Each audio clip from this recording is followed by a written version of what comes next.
long line of union family. My grandfather was in a union when unions were illegal. So I'm one of them guys. There's a lot of things we've done over the years that maybe we're a little bit on the edge. For example, we had some problems with our snow and ice stuff.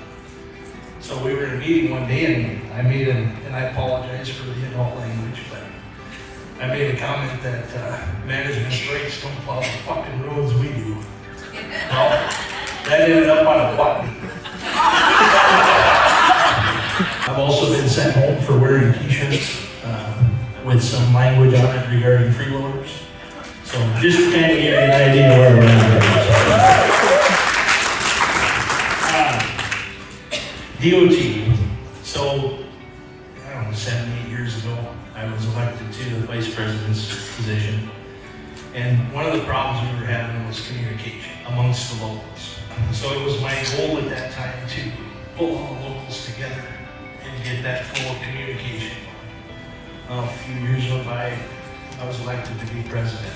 And it's safe to say, within 2 minutes, I can hit every president in the state of Minnesota with an email, text.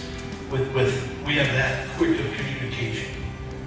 Sometimes, and I see there's a few directors and staff in here, sometimes that communication might be a little too fast. So sometimes they're caught off guard on some things that we discussed. But the point is, the better your communication structure is, whether it's a local, whether it's an agency, whatever it is, that's absolutely crucial. Not to mention, not only DOT, DOC, MNSU, Hennepin County, I mean, the list goes on and on and on. Everyone in this room, we all work in green. We all wear green and we're all brothers and sisters. At the end of the day, maybe there's some disagreements. At the end of the day, we're all in this together, every one of us.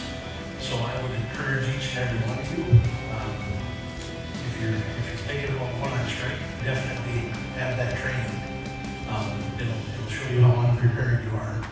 Hopefully open up some dialogue and get you thinking about 10 years, 20 years, 30 years from now. Talk to each other. You actually might find out that you got a lot more in common. If there's somebody there in your local that you haven't had an opportunity to talk to yet, take them aside, talk to them. You'll find out that you've got a lot more in common with them than you think. So, thank you for your time, everyone.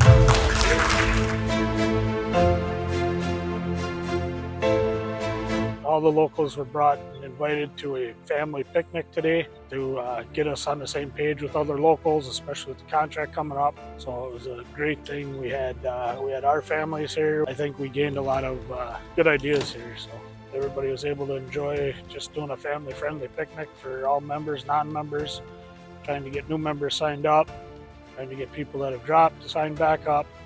It was just all in all, it was a good event. So I'm also the legislative liaison for the HEPC, so I deal with Pat Benner and Ethan Vogel directly. I do all our scheduling for all our members. We've gotten a very good return on people going back this year.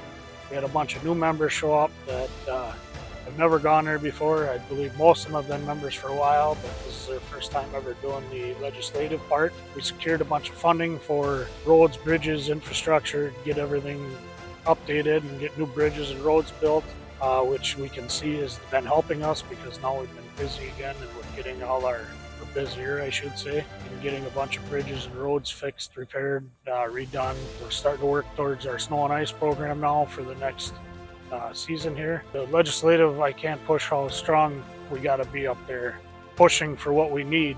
We don't get what we should have, and the more we show up, the more we get done. I'm proud to be an AFSCME Council 5 union member.